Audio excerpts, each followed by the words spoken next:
Assalamualaikum warahmatullahi wabarakatuh.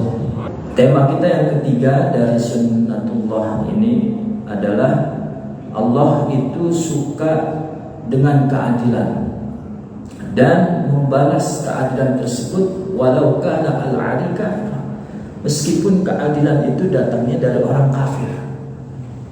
Kalau pribadi, kalau negaranya orang negara kafir, juga nanti Allah akan balas. Ini menarik. Wa yakrahu dzulma, dan Allah benci kepada kezaliman. Wa yu'aqibu 'alaihi walau kana dzalimu musliman. Sebaliknya, Allah itu tidak suka dengan kezaliman dan menghukum, menyiksa orang yang berbuat zalim, meskipun yang zalim itu hamba Allah yang beriman atau orang muslim. Nah, nanti di dalam kitab ini Syekh Muhammad Saiful Buti dengan tegas bilang, jangan mentang-mentang muslim nanti bisa nyogok Allah, bahasanya gitu. Ya, jangan mentang-mentang anak babi gue bisa seenaknya aja, kan bahasa kalau kita manusia gitu ya. Kan hamba Allah, agama yang diterima di sisi Allah, inna dina 'indallahil Islam. Berarti muslim lah, benar-benar hamba Allah yang akan selamat. Tapi masalah di dunia, semua Allah kasih kebaikan. Makanya kenapa kita baca Bismillahirrahmanirrahim. Kalau Ar-Rahman itu nikmatnya jadilah besar, mencakup. Allah Maha Pengasih itu untuk seluruh makhluk Allah, seluruh hamba Allah. Ar-Rahman, sifat rahmannya Allah, nggak pandang mau yang kafir, mau yang beriman, mau yang taat maupun yang enggak taat, yang maksiat terus. Tapi Allah tetap tutup sifat kasih sayang Allah Ar-Rahim. Nanti di akhirat baru justru Ar-Rahim ini untuk orang-orang beriman. Maka nilai-nilai keadilan ini termasuk yang bisa dirasakan oleh orang-orang kafir di dunia saja. Di dunia saja. Dan nyatanya kita bisa melihat itu. Kita bisa melihat. Nah, hadirin dimuliakan Allah Subhanahu wa taala. Kalau kita bilang adil itu apa sih? Adil ini bahasa Arab. Adil, al-adlu. Jadi al-adlu itu kata para pakar bahasa bilang ya dulu ala istiwa. Ini secara bahasa aja menunjukkan kepada istiwa, persamaan, enggak timpang tindih. Berarti saya sedang duduk di posisi yang adil ini, ya kan? Enggak terlalu ke sono, enggak terlalu ke kiri, enggak terlalu ke kanan. Nah, dan adil ini adalah lawannya zulm atau jauh, kezaliman. Nah, kalau secara istilah ulama bilang wal syai' tamaman kama amara bihillahu ta'ala. Meletakkan sesuatu dengan sempurna sebagaimana yang Allah perintahkan. Sebagaimana yang Allah perintahkan. Wa yunasibu kullu wahidin minhum aw yunasibu kullu wahidin minhum wa huwa a'lamu bima yunasibu kullu wahidin minhum. Dan Allah tahu kepada semua makhluknya untuk menempatkan itu yunasib sesuatu yang sesuai dengan masing-masing mereka. Nah, hadirin dimuliakan Allah Subhanahu wa taala, kan kalau kita sholat Jumat itu di khutbah terakhir, khutbah kedua itu termasuk wasiat yang sering terus diingatkan oleh khatib itu, innallaha ya'muru bil 'adli wal ihsan wa ita'i dzil qurba wa yanha 'anil fahsya'i wal munkari wal baghi ya'idukum la'allakum tadhakkarun. Kan begitu. Sesungguhnya Allah Subhanahu wa taala menyuruh kalian untuk berbuat adil. Wal ihsan, berbuat baik. Adil dulu, harus berbuat baik di situ. Wa ita'i dzil qurba, dan memberikan kebaikan kepada karib kerabat. Itu adil secara bahasa dan istilah.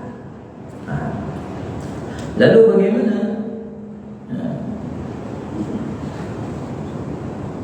adil itu ya, sangat luar biasa peranannya di dalam Islam.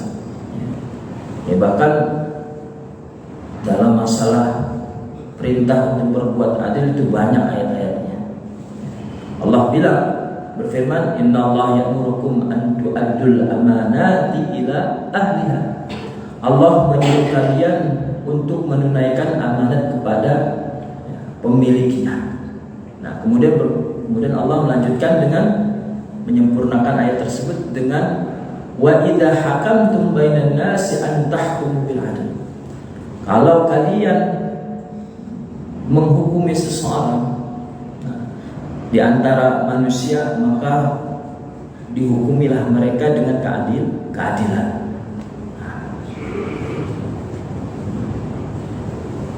Bahkan kalau ada yang berantem, dalam hadis Nabi Muhammad SAW itu, kalau kita benar-benar bisa melerai mereka, kedua orang tersebut secara adil, ini pertimbangannya repot juga nih. Kadang-kadang kita nggak tahu latar belakangnya gimana. Tapi kalau kita bisa itu ta'dilu bainal itsnaini shadaqatun. Engkau melerai antara dua orang yang sedang berselisih secara adil, itu termasuk sedekah. Bahkan dalam hadis qudsi tersebut, dalam hadis qudsi Allah Subhanahu wa taala bilang, ya, inni haramtu dzulma. Lawannya adil yaitu kezaliman. Yang berarti ketika Allah mengharamkan atas diriku kezaliman, yaitu Allah menyuruh kita untuk berlaku adil. Wa ja'altuhu muharraman bainakum fala tadhalamu. Dan aku jadikan perbuatan zalim ini itu diharamkan atas kalian, maka jangan saling berbuat zalim. Artinya harus berbuat adil. Nah, hadirin dimuliakan Allah Subhanahu wa taala, di dalam Al-Qur'an juga itu sudah menjadi bukti nyata bagaimana Allah menggambarkan umat-umat terdahulu. Nah, maka ini jadi pelajaran juga buat kita. Wa tilkal qura ahlaknahum lamma zalamu faka'ayyin min qaryatin ahlaknaha wa hiya zalimah. Dan itulah kampung atau kota atau wilayah yang kami binasakan ketika mereka berbuat zalim.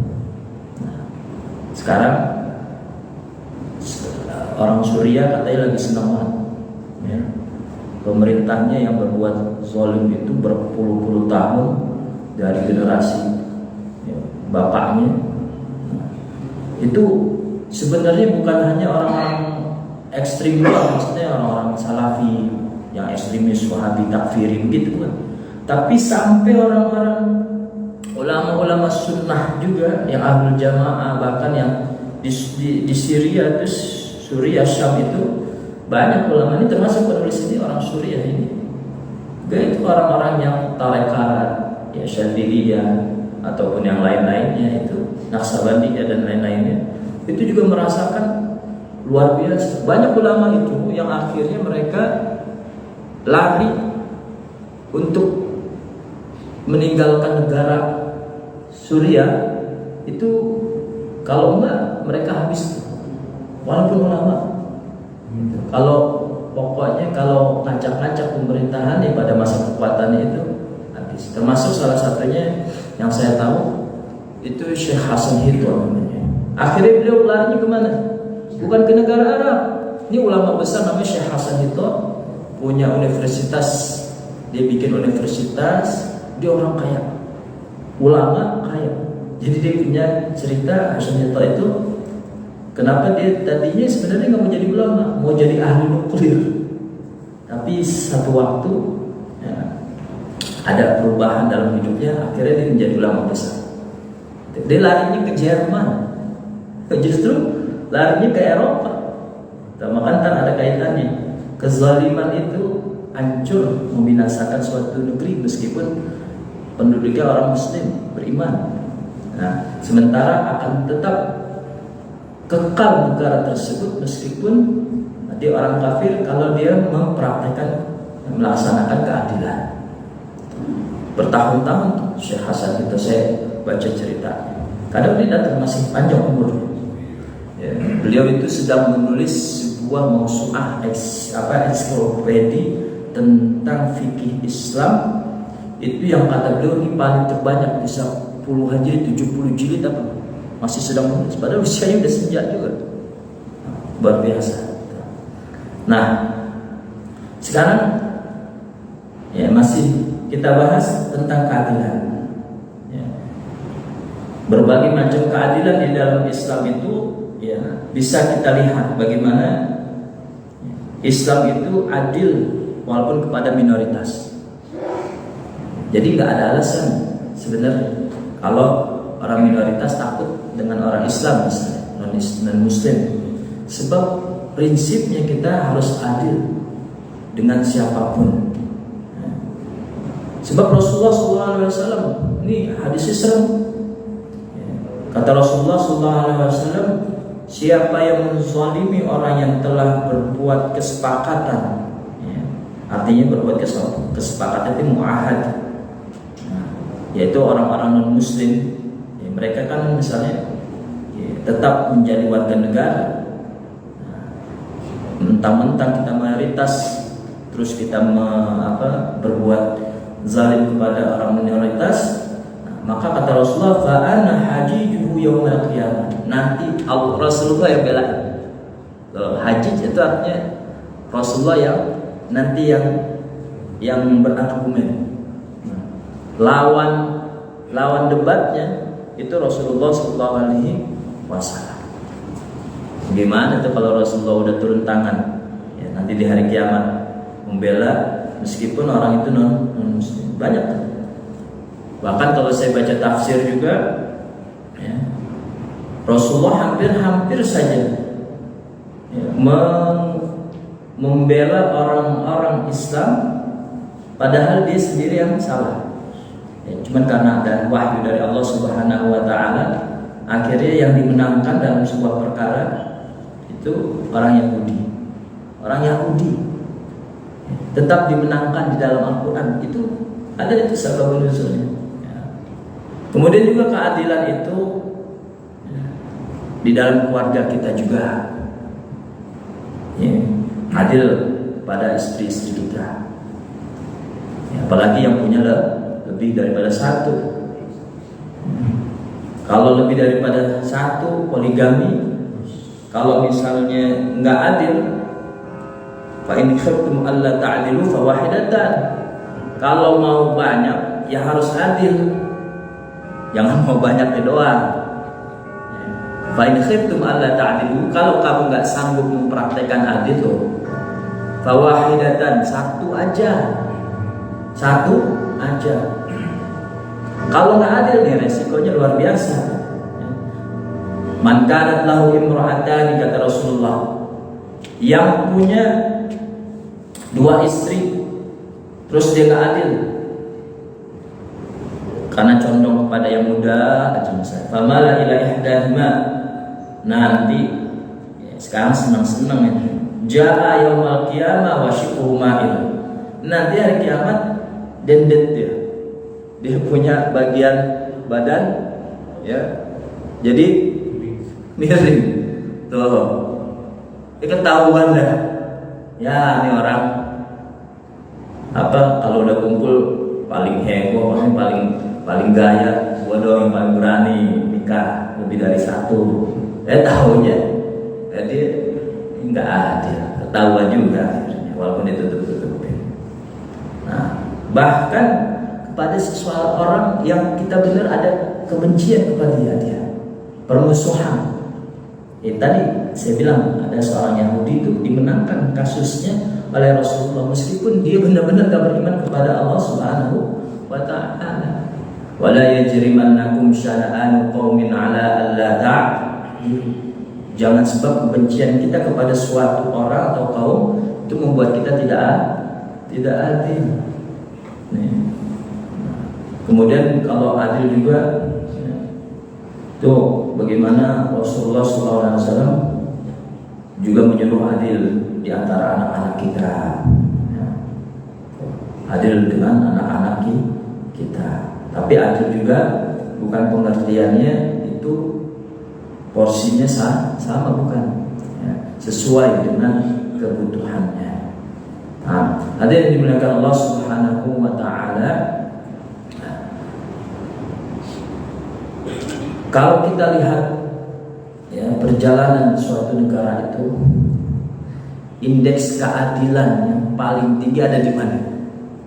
Ini bukan buatan-buatan orang sembarang ternyata. Indeks keadilan tinggi ada di mana? Ada di negara Skandinavia itu. Ya. Ada saya baca di pertama tingkat yang paling tinggi Denmark. Kemudian ada Islandia, ada Swedia, ada Belanda, bahkan ada Jerman. Jadi urutan 10 besar aja itu bukan negara Islam. Luar biasa di situ. Nah, kenapa? Ya, ada pernyataan dari Syekh Ibnu Taimiyah. Ya, Imam Ibnu Taimiyah bilang begini. Ya. Allah yansurud daulatal adilah wa in kanat kafiratan. Allah itu akan memberikan pertolongan, memberikan kesejahteraan dan lain sebagainya, keamanan sebagainya, meskipun negara yang adil itu adalah negara yang kafir. Wala yansurud daulata zalimata wa in kanat mu'minatan. Dan Allah tidak akan menolong, tidak akan memberikan kesejahteraan, akan hancur juga. Meskipun penduduknya itu Islam, beriman, kalau itu negara itu berbuat kezaliman. Itu luar biasa. Maka tapi ini urusan dunia. Jangan kita anggap akan terus lanjut ke akhirat. Enggak. Cukup sampai di dunia. Balasan Allah untuk orang-orang kafir. Nah, jadi kita lihat bagaimana mereka itu luar biasanya pembangunannya, kesejahteraannya, pajaknya yang benar-benar dimanfaatkan luar biasa. Nah, bahkan beliau menuliskan begini, ya, sama-sama kita ketahui juga, itu beliau tulis ini di era 70 atau 80, tahun 70-80. Jadi kalau negara Arab itu lagi pada orang kesusahan, itu banyak orang yang imigrasi ke negara Eropa. Nah, di sana lama-lama mereka akan menjadi warga negara. Ya. Ketika udah menjadi warga negara, belum punya pekerjaan, itu dapat tunjangan, tunjangan pengangguran sampai dapat pekerjaan. Itu bisa ada yang 12 bulan maksudnya. Sama keluarganya juga. Kita aja yang kerja kurang kan, misalnya secara kasat mata. Tapi di negara barat seperti itu. Ya, jadi walaupun itu ya mereka fa'aqdul mas'uluna tarfa'an wa lam yulahiqu bimutaba'atin wala tahqiq. Meskipun negara enggak mau lihat lebih jelas lagi, ya, apakah dia pura-pura atau malas, enggak. Pokoknya selama dia belum dapat pekerjaan, tunjangannya ada. Jadi Bapak Ibu, ya, kalau ya, mau coba-coba, ya, ternyata saya lihat-lihat, ya, saya searching, ada tunjangannya. Ya, artinya nilai-nilai kesejahteraan itu sebab mereka melakukan keadilan. Coba dipikir oleh kita, ya, kasus ya, yang Habib Rizik itu yang anak buahnya atau murid-muridnya itu meninggal, itu sampai Habib Rizik kepingin juga untuk di sidang di mahkamah internasional. Hakim-hakim siapa ya? Bukan orang kafir kan? Tapi dia seorang Habib Muslim, dia yakin, dia percaya dengan keadilan tersebut. Sampai akhirnya pun masalah Palestina akhirnya dibawa ke perundangan internasional, gitu. Walaupun banyak juga negara yang masih pro dengan Yahudi, tapi tetap akhirnya diputuskan apa yang terakhir. Bapak Ibu tahu, diputuskan Benyamin Netanyahu itu sebagai DPO. Dia buronan deh, statusnya buronan. Udah diputuskan. Sampai saking benar-benarnya mereka menegakkan keadilan. Itu digambarkan bahkan di sini pemilikan rumah, aset-aset misalnya juga itu nggak langsung diambil secara paksa kecuali memang darurat. Gitu. Ya. Kalau misalnya ada darurat, di barat digambarkan kata Syekh Muhammad Ramadan ini, itu jadi pengambilan itu atau pencabutan lahan seseorang itu ya dimintakan ridhonya dulu. Nah, pokoknya di jalur secara hukum yang benar dulu, benar-benar sudah selesai.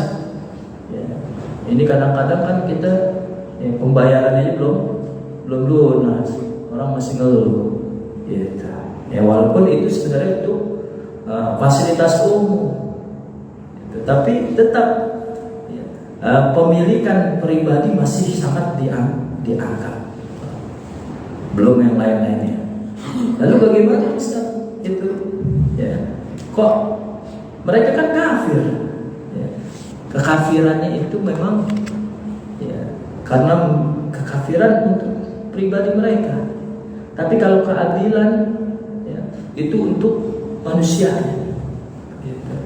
Tapi Allah Subhanahu wa taala, makanya di dalam sebuah ayat itu ada prinsip yang Allah wajibkan untuk diri Allah Subhanahu wa taala, nuwaffi a'malahum wa hum nuwaffi ilaihim a'malahum fiha wa hum fiha la yubkhasun. Nah ini nih yang Allah Subhanahu wa taala mewajibkan kepada hamba-hambanya, baik dia itu muslim ataupun kafir. Bahkan ayat ini khusus di surat Hud ini. Kalau kita bertanya-tanya, lah kan orang yang tidak menyembah Allah itu juga zalim. Dalam hadis dikatakan inna syirka la dzulmun azim, atau dalam ayat Quran, sesungguhnya kesyirikan itu juga kezaliman yang paling besar.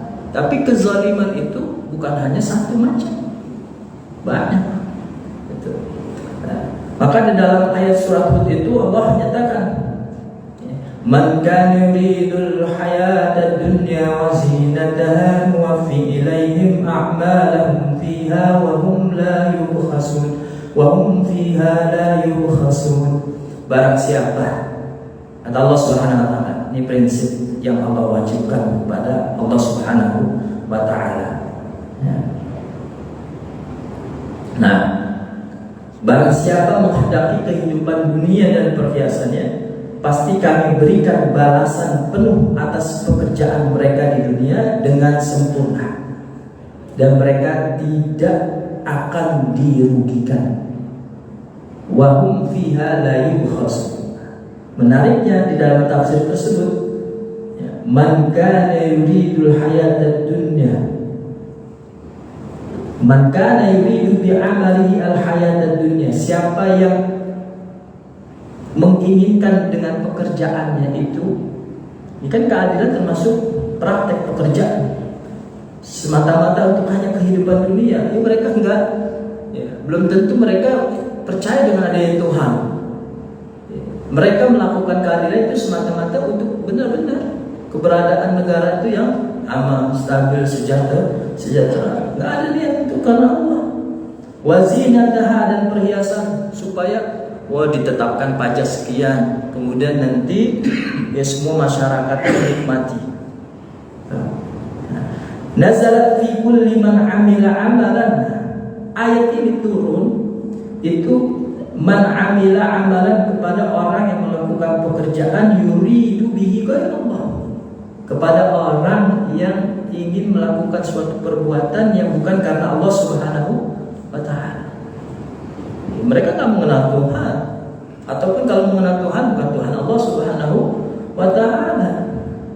Tapi Allah jawab begini, nuwaffi ilaihim, kalau memang mereka benar-benar berbuat seperti itu di dunia, nuwaffi a'malahum fiha, nuwaffi ilaihim a'malahum fiha, ay nuwaffi lahum ujura a'malihim fid dunya, kami tunaikan, kami berikan balasan perbuatan mereka. Jadi prinsipnya begitu tuh. Kita jangan heran kalau kita melihat mereka kok maju luar biasa makmurnya, para pengangguran aja bisa digaji. Bagaimana orang yang kerja? Kan begitu. Orang yang pengangguran bisa digaji, bagaimana yang kerja? Yang kerja aja kalau di sini mungkin ada yang masih mengeluh kurang, apalagi yang pengangguran. Gitu. Nah, tapi begitu prinsip yang Allah ingin perlihatkan kepada kita. Allah nuwaffi lahum ujura a'malihim fid dunya bisa'atir rizqi. Dengan Allah sempurnakan balasan perbuatan mereka, sebab keadilan mereka itu dengan sa'atir rizqi, dengan keluasan rezekinya. Makmur mereka, makmur. Kita tuh kalau adik saya tuh beringin banget, jadi ada temannya bilang, aduh udah capek di Indonesia, udah coba-coba ke Jepang, begitu. Saking begitu dalam dunia pekerjaan. Wadafil makari, dan Allah hilangkan segala kesulitan dan kesusahannya dan sebagainya. Kelihatannya makmur, pokoknya enak banget. Karena memang Allah sendiri yang bilang, nuwaffi ilaihim a'malahum fiha. Jadi kita harus berkaca. Nah, ada yang diberikan Allah Subhanahu wa taala, maka enggak ada lagi yang bilang, kata Syekh Ramadan Buti, ma'ali rabbina yuqrimul mujtama'at al-gharbiyah wa hiya la tuqimu li dinihi wazna. Jadi enggak ada lagi harusnya kita bilang, kenapa Tuhan kami dia memuliakan orang-orang barat, Eropa misalnya, komunitas mereka, penduduk mereka. Kan mereka kan gak melaksanakan halal haram, tapi Allah tetap membuka jalan untuk perkembangan dunia mereka terus, kekayaan, sumber kekayaan terus, inovasi terus. Karena memang begitu. Di Al-Quran bilangnya begini, nuwaffi ilaihim a'malahum fiha wa hum fiha la yubkhasun. Mereka gak bakal dikurangi, gak bakal dizalimin. Masih ada kaitannya kemarin dengan sunatullah kita yang kedua kemarin. Jadi gak ada lagi. Kalau begitu berarti kesimpulan yang terbaliknya adalah begitupun kalau di negara Islam terjadi kezaliman, Allah pun juga akan melakukan siksaannya. Sebab kata Imam Ibn Taimiyah, al-jaza'u fid dunya muttafaqun alaihi ahlul ardh. Jadi kalau balasan di dunia itu sepakat semuanya akan menikmati. Gitu. Tapi kalau orang kafir udah zalim, dua kali, ala dzalika wal khusranul mubin. Udah kafir, zalim, di akhirat udah makin diganti. Tapi kalau orang mukmin zalim dia, karena masih membawa iman, andai kata di akhirat enggak abadah, khalidina fiha, masih ada satu titik yang menyelamatkan, yaitu iman. Tapi iman luar biasa berarti. Makanya kita berharap sebandel-bandelnya kita nih, semaksiat kita masih ditetapkan oleh Allah iman di dalam hati kita, mudah-mudahan.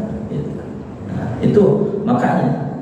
Ya, maka dalam sebuah hadis, ya, jadi tadi kata Syekh Ibnu Taimiyah, balasan di dunia itu muttafaqun alaihi ahlul ardh. Itu sepakat artinya sama semua penduduk di bumi. Fa inna an-nasa lam yatanaza'u fi anna 'aqibata dhulmi wa khibah. Sebab manusia sepakat, mau yang beriman atau yang tidak beriman, itu tidak berselisih kalau akibat kezaliman itu benar-benar jelek. Ya, fatilkal qura, misalnya tadi kita baca kam ahlakna, ya, betapa banyak kampung-kampung ataupun penduduk yang dulu wahya zalimah, kami binasakan sementara mereka berbuat zalim. Coba kita pikir, balik lagi ke sejarah hijrahnya Nabi Muhammad SAW, para sahabatnya, kan? Bukan hijrah Nabi, karena Nabi belum pernah hijrah ke tempat itu, yaitu Habasyah, sekarang Ethiopia. Kenapa Rasulullah menyuruh untuk hijrah ke Habasyah sebelum hijrah ke Madinah? Kalau yang tahu sejarah, karena di sana ada Raja Najasyi. Dia agamanya apa? Agama Nasrani, ya, agama Kristen. Nah, tapi dia tidak berbuat zalim orang-orang yang datang ke sana. Sampai disusul sama orang Quraisy, serahkan itu orang-orang kami mau membawa lagi ke negeri Hijaz, negeri kami mau adili. Nah, ini ada di pengawasan saya. Tuh, Rasulullah nyuruh, karena di sana rajanya walaupun dia kafir, ya pada akhirnya ya, diriwayatkan beriman pada Allah Subhanahu wa Ta'ala. Tapi pada masa para sahabat itu mencari suaka keamanan politik, itu bukan negara yang mana-mana yang Rasulullah perintahkan. Justru di situ ada Raja Najasyi yang kafir, tapi prinsip keadilannya itu yang menjadi ya, nilai utama Rasulullah untuk mengarahkan sahabatnya hijrah dulu. Dan lama-lama akhirnya Rasulullah membentuk sebuah tahapan-tahapan langkah ingin menjadikan Madinah tempat hijrah. Kemudian ada pendahuluan itu, ya, ada perjanjian Baitul Aqabahnya untuk mencetak beberapa warga di Madinah yang sudah beriman dulu. Nanti sudah ada yang jika bakal orang beriman baru Rasulullah datang ke Madinah. Tapi ketika pertama kali itu orang-orang Muslim yang baru sedikit itu dicecar terus, dizalimin terus, ya, masih generasi awal, larinya nggak kemana-mana, justru ke negeri yang dipimpin oleh orang kafir. Makanya kalau ya, makanya ada pernyataan yang menarik dari guru kita Syekh Ali Jum'ah, itu mufti mantan mufti Mesir, itu bilang, ya, pemimpin ini dilihat dari konteks kenegaraan dan kemasyarakatan, artinya kemaslahatan. Kalau benar-benar imamun adilun kafirun, imam pemimpin suatu negeri itu yang adil meskipun kafir itu lebih baik dibanding pemimpin muslim tapi zalim. Begitu. Dia sampai beliau bilang begitu. Ya, karena memang ulama yang terdahulu aja bilang, Syekh Ibnu Taimiyah kan ulama generasi abad 8 Hijriah. Udah bilang begitu. Kata sosiolog, ulama sosiolog kita yang kita punya tuh, ya, Ibnu Khaldun. Kalau sekarang orang gampang ya keliling dunia, dia pakai vlog gitu kan, kita lihat. Dulu Ibnu Khaldun pakai kapal melewati laut, luar biasa goncangannya. Akhirnya dia tulis tuh kitab Muqaddimah. Di situlah akhirnya ya, beliau dikatakan sebagai bapak sosiolog dunia. Ya. Itu kenapa? Karena semua negara itu direkam jejaknya. Akhirnya beliau bikin prinsip-prinsip, ya, nilai-nilai yang bisa diambil dari perjalanan rihlah. Ini kan namanya rihlah Ibnu Khaldun. Nah, beliau katakan, kata Ibnu Khaldun dalam kitab Muqaddimahnya, dalam sebuah itu ada sebuah tema, "Adzulmu mu'dzinun bi kharabil imran." Itu bukan pernyataan yang beliau ngarang-ngarang, khayalan, bukan. Jadi beliau tuh berjalan dulu ke seluruh dunia, lihat perkembangan dunia, apa yang terjadi di negara tersebut, sampai akhirnya beliau di dalam sebuah kitabnya, hasil perjalanannya itu bisa beliau simpulkan, kezaliman itu akan mengizinkan, yang akan memproklamirkan akan kehancuran bangunan, bi kharabil imran, artinya kebinasaan, kehancuran. Dan kita lihat faktanya, negara yang paling miskin, gitu, ya, negara yang paling kotor, karena nggak berlaku adil. Wallahu a'lam. Jadi kalau kita nyatakan, ya, kenapa orang kafir tetap, ya, mereka merasakan kemegahan yang luar biasa meskipun mereka tidak beriman kepada Allah, karena sekali lagi hukum, ya, tentang, ya, kebaikan itu kalau secara kemanusiaan itu adil. Allah adilkan seluruhnya, ahlul ard bainal muslimin wal kafirin, baik orang muslim ataupun orang kafir. Yang berbuat adil meskipun dari kafir akan Allah berikan balasannya. Yang berbuat zalim meskipun orang Islam, orang muslim, Allah juga akan berikan balasannya. Tinggal mudah-mudahan kita dengan pemimpin yang belum lama ini Allah jadikan pemimpin yang adil. Nah, sebab pemimpin yang adil ini, kata Imam Ahmad, ya, kalau saya punya doa yang mustajab, terus kita waktunya, padahal dia ulama, ya, dia nggak mau bilang doa saya mustajab nih. Ya, ayo orang sini minta doa, masa enggak? Andai saya punya doa yang mustajab, doa yang pertama kali saya aturkan kepada Allah Subhanahu wa taala adalah dianugerahkan suatu bangsa itu pemimpin yang adil. Itu luar biasa.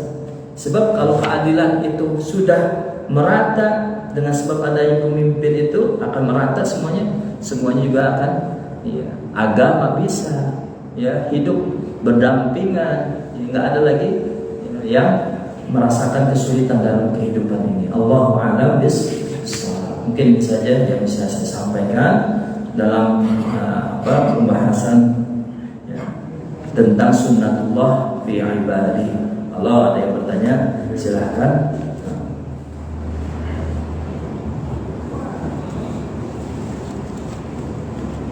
Ada yang mau ditanyakan? Kita diskusi atau kita sharing. Ada yang punya pengalaman, pernah jalan-jalan misalnya, ya.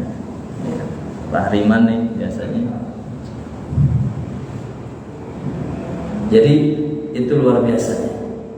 Makanya kita pun kalau punya anak juga, ya, atau ada yang bertanya dulu, ya, diadilu baina abnaikum, kata Rasulullah dalam sebuah riwayat. Anak kita juga berlaku adil. Bukan berarti adil semuanya diberikan jajan 100.000 itu tak adil. Jadi porsinya beda. Porsi adil itu bukan sama. Nah, terus ada sebuah hadis juga nih, itu yang menurut saya itu, kita kalau zalim itu akan menghancurkan bangunannya. Kata Ibnu Battuta tadi, Ibnu Khaldun yang kita terakhir kita kutip itu, adzulmu mu'dzinun bi kharabil imran. Jadi kezaliman itu akan memberikan isyarat akan hancurnya sebuah bangunan. Dalam sebuah hadis Rasulullah SAW katakan, matul ghaniyyi dzulmun. Orang mengakhir-akhirkan pembayaran setelah dia mampu untuk membayar hutang, itu kezaliman. Bapak Ibu kalau misalnya memang sudah punya, ya, uang untuk misalnya membayarkan bulanan anaknya, dientar-entarkan itu kan haknya guru tuh. Itu saya pernah rasain itu. saya pikir-pikir, kenapa kok jadi masalah ya? Gitu. Ya ternyata jangan-jangan itu kezaliman saya, ya Allah. Ya. Saya rasakan begitu. Jadi kalau kita benar-benar bukan sesuatu yang sangat darurat, nah ini nih yang harus kita Lihat ya. Kalau kita punya hutang, terus kita sudah Allah kasih kemampuan masih dientar-entarkan, nah itu berarti kita dalam hadis itu telah berbuat zalim. Siap-siap untuk benar-benar habis ya kesuksesan kita ya, itu bisa seperti itu ya, sebab zalim itu ya, bukan tingkatan di dunia doang, negara doang, tapi kepada diri kita juga bisa celaka juga.